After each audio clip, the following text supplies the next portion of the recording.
Making a personal assessment of our behavior in the past is a necessary component of understanding who we are and what drove us to do the things that we are not proud of today.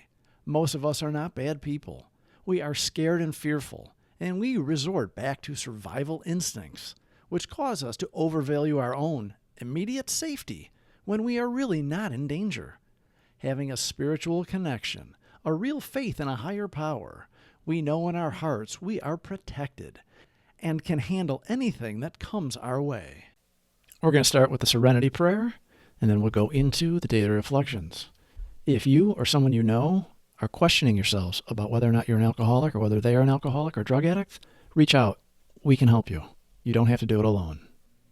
God, grant me the serenity to accept the things I cannot change, courage to change the things I can, and the wisdom to know the difference.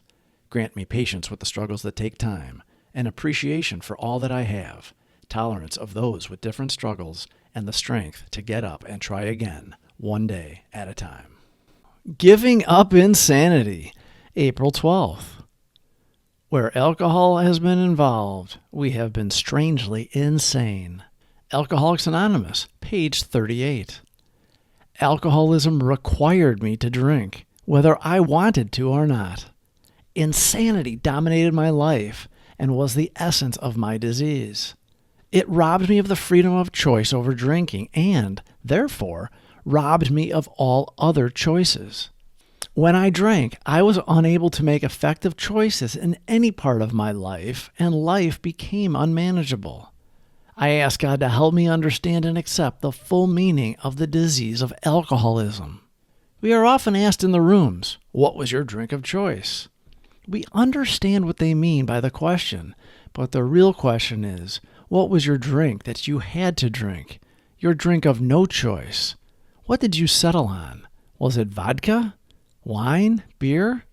An actual real alcoholic will be absolutely unable to stop drinking on the basis of self-knowledge. We tried that day after day, episode after episode. The jaywalker story in the Big Book is a silly story, but it does parallel our thinking when we are actively drinking. It is absurd. We laugh at the comical nature of it until we think how that is exactly how we thought. We got away with it for a while, sometimes longer than we would think, and then we started to have minor scrapes in life. A relationship ends, or our boss is frustrated with us and we finally get fired. It goes down until we either die or are broken down to an unrecognizable heap. Our lives were unmanageable before we took the first drink.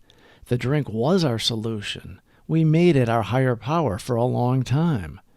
It worked to make us feel okay at the beginning. On our own, we didn't feel right. We sought escape from our fears and uncomfortableness. Our insanity is confusing because we think we are drinking voluntarily. How could a person drink when they know what will happen? And yet we do. We continue to drink. We can't stay stopped, and when we drink, we can't control how much we drink or when we will stop. It's usually when we either run out or we pass out. The only solution we found is the spiritual solution. So we surrender and ask for help from those that came before us and are willing to show us the way to recovery. AA is the pathway to the spiritual solution. When we do the steps and align our will with our higher power's will, we are able to make better choices that have positive consequences. Positive results like waking up in our own beds, keeping jobs, and participating in happy relationships. Giving up insanity, April 12th. Where alcohol has been involved, we have been strangely insane. Alcoholics Anonymous, page 38. Alcoholism required me to drink, whether I wanted to or not. Insanity dominated my life and was the essence of my disease. It robbed me of the freedom of choice over drinking and, therefore, robbed me of all other choices. When I drank, I was unable to make effective choices in any part of my life, and life became unmanageable. I ask God to help me understand and accept the full meaning of the disease of alcoholism. Please subscribe for more videos. Thank you for watching.